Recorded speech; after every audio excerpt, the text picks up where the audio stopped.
کہ جو عالم بعمل ہے وہ اچھے جزدان کی طرح ہے، اگر عالم بعمل ہے تو وہ سینے سے لگانے کے قابل ہے، وہ چومنے کے قابل ہے، اور اگر عالم بے عمل ہے تب بھی وہ پھٹے جزدان کی طرح ہے، اس کا ادب و احترام ضروری ہے۔ اس لیے عالم کو جو جائز حق ہے اور جو جائز مقام ہے اسے دیجئے۔ یہ عالم ہے، یہ علماء ہیں، دنیا میں بھی کام آئیں گے اور آخرت میں بھی یہ کام آئیں گے، اس لیے عالموں کی قدر کیجئے، علماء کی توہین اور علماء کی بے عزتی ہرگز مت کیجئے۔ اور جو علماء کرام ہیں ان علماء کرام سے ہمارے چینل سے جڑنے کے لیے یوٹیوب پر MDZI نیٹ ورک کو سبسکرائب کریں۔ میں جنت حج کرنے کا شعور کس نے دیا تھا؟ حج کرنے کا طریقہ تجھے بتایا کس نے تھا؟ حج کی فضیلت تجھے سمجھایا کس نے تھا؟ اس وقت لوگ کہیں گے، حاجی حضرات کہیں گے کہ ہم علماء کے پاس جاتے تھے، ہمارے گاؤں کے جو امام تھے وہ بڑے شریف تھے، ہمارے گاؤں کے جو علماء تھے وہ بڑے سمجھدار تھے، انہوں نے آ کے ہمیں سمجھایا تھا کہ دنیا ختم ہو جانے والی ہے، پیسہ کی کوئی حیثیت نہیں ہے، زندگی بھر یہ پیسہ اور یہ پیسے کا کام ہے، مر جانے کے بعد یہ سب پیسہ بیکار ہے، اس لیے حج کر لو، پیسہ خرچ کر کے اگر حج کر لو گے مرنے کے بعد بھی کام آ جائے گا۔ ہمارے گاؤں کے علماء نے سمجھایا تھا، امام نے سمجھایا تھا۔ جبریل کہیں گے ایک بات بتا، سمجھانے والے کو پڑھانے والے کو کیا کہا جاتا تھا، کیا کہا جاتا ہے؟ تو لوگ کہیں گے کہ اسے استاد کہا جاتا ہے۔ پھر جبریل کہیں گے ایک بات بتا، اب تو اس تمہارے ہی مطابق یہ عالم تمہارے استاد ہو گئے، تم اپنے استاد سے پہلے جنت میں جاؤ گے۔ تو سارے حاجی کہیں گے نہیں، اچھا ایسا کرو، پہلے یہ جو مولوی سب ہے ان کو بھیج دو، اس کے بعد ہمیں بھیجنا۔ پھر حضرت جبریل نمازیوں سے پوچھیں گے، نمازی بھی وہی کہیں گے کہ ہمیں نماز پڑھنے کا طریقہ اور سلیقہ ہمیں علماء نے سمجھایا تھا۔ جبریل کہیں گے پھر تو اے نمازیوں یہ تمہارے استاد ہو گئے، تم اپنے استاد سے پہلے جنت جاؤ گے۔ نمازی کہیں گے اچھا چلو پہلے مولویوں کو ہی بھیج دو، اور جب سب کی باری ختم ہو جائے گی اس وقت جبریل جنت کے دروازے پہ کھڑے ہو کر کے اعلان کریں گے، اے علماء کی جماعت آؤ، جنت کے سارے دروازے تیرے لیے کھول دیے گئے ہیں، تو سب سے پہلے اندر چلا جا۔ اس وقت سارے علماء کرام، آپ کے گاؤں کے یہ علماء جنت کے دروازے پہ کھڑے ہو کر کے کہیں گے، اے پروردگار ہم اس وقت تک جنت نہیں جا سکتے جب تک کہ میں ان لوگوں کو جنت میں داخل نہ کر لو جن لوگوں کے مدد سے، جن لوگوں کے صلاح سے، جن لوگوں کے تعاون سے ہم علم حاصل کر کے عالم بنے تھے، پہلے ہم انہیں جنت پہنچائیں گے بعد میں ہم جائیں گے۔ سبحان اللہ۔ علماء کرام یہ دنیا میں بھی کام آنے والے ہیں اور آخرت میں بھی یہ علماء کام آئیں گے، اس لیے علماء کی قدر کیجئے، اپنے عالم کی عزت کیجئے۔ مگر آج ہمارے معاشرے میں جس تیزی کے ساتھ علماء بڑھ رہے ہیں، علماء کی بے حرمتی بھی اتنی ہی بڑھ گئی ہے۔ آج عالم کو مذاق بنا دیا گیا ہے۔ اگر آپ سمجھائیے تو کہیں گے مولانا یہ جو عالم ہے نا، آپ میرے گاؤں کے مولانا سب کو نہیں جانتے ہیں، یہ وہ والے عالم نہیں ہیں جن کی عزت کی جائے، یہ وہ والے عالم نہیں ہیں جن کا دیکھنا ثواب ہے، جن کے ساتھ بیٹھنا باعث برکت ہے۔ ہمارے محلے کے، ہمارے گاؤں کے جو امام ہیں، جو عالم ہیں، وہ بڑے ٹینٹیا قسم کے ہیں، بڑے بیکار قسم کے ہیں، بڑے فالتو قسم کے ہیں۔ میں سمجھاؤں گا میرے بھائی، میں لوگوں کو سمجھاتا ہوں ایک بات کہہ کر کے کہ عالم دو طرح کے ہیں۔ چلو میں مانتا ہوں آپ ہی کے مطابق کہ عالم دو طرح کے ہیں، ایک با عمل پرہیزگار اور متقی عالم، اور ایک بے عمل اور جس کا عمل، جس کا کرتوت اچھا نہیں ہے، جس کو بد عمل آپ کہہ سکتے ہیں۔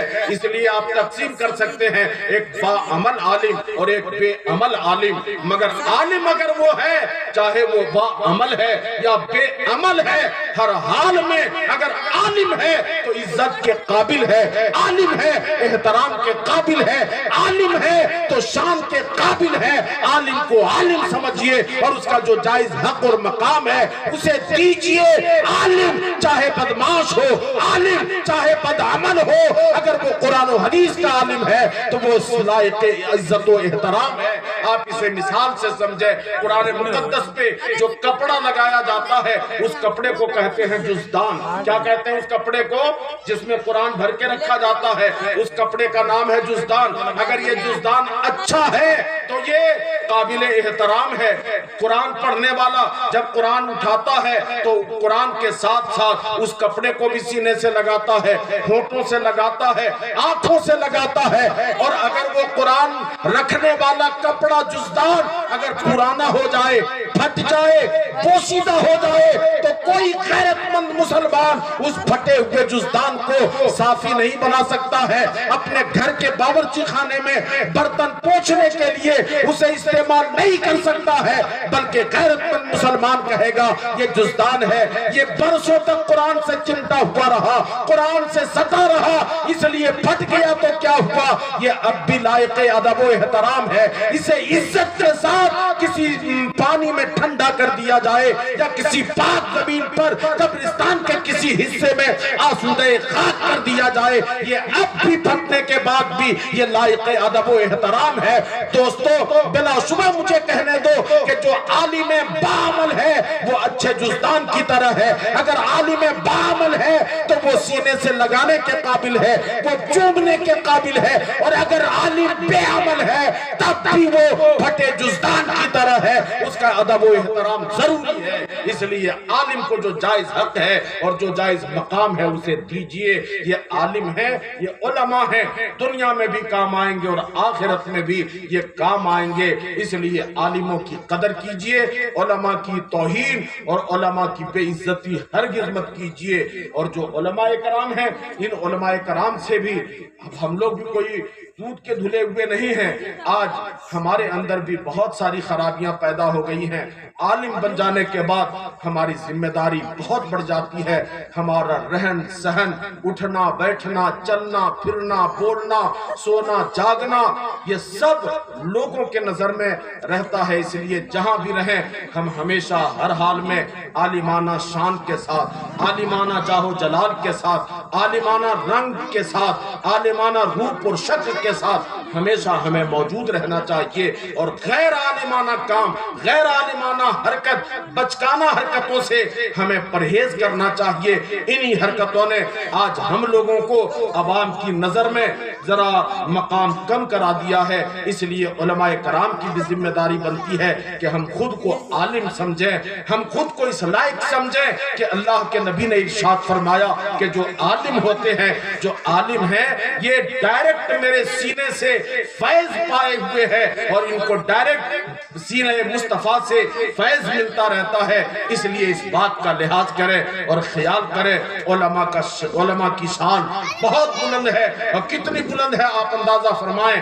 آخری حدیث شریف پڑھ کر کے میں بھی اپنی گفتگو ختم کرتا ہوں, چونکہ 9:30 بجے تک یہ پروگرام چلنا ہے. اور ابھی ہمارے درمیان بہت پرانے شاعر, کوہنا مشق ناب گو شاعر اہل سنت, مداح رسول, بلبل باغ مدینہ, حضرت مولانا الحاج اکرم الحق اکرم مدھوپوری, جو ایک زمانے سے بچے نام سن سن کر کے جوان سے بوڑھے ہو گئے, مگر الحمدللہ نعت رسول کی برکت دیکھیے, ریٹائرمنٹ کے بعد بھی ایسا لگتا ہے کہ ہر دن ان کے جسم پہ, چہرے پہ رونقوں کی بہار بڑھتی چلی جا رہی ہے. سبحان اللہ. ابھی حاجی صاحب سے بھی نعت کے اشعار ہم کو سننے ہیں, اور ہمارے نسبتی بیٹا بابو امجد رضا سلمہ سے بھی ہدیہ تشکر سماعت کرنی ہے, اور 9 سے زیادہ بچ چکا ہے. اس لیے آخری بات آپ کوشش کیجئے.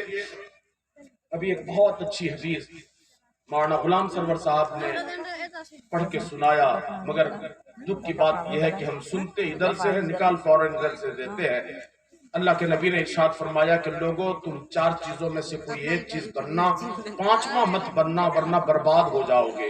میرے نبی نے ارشاد فرمایا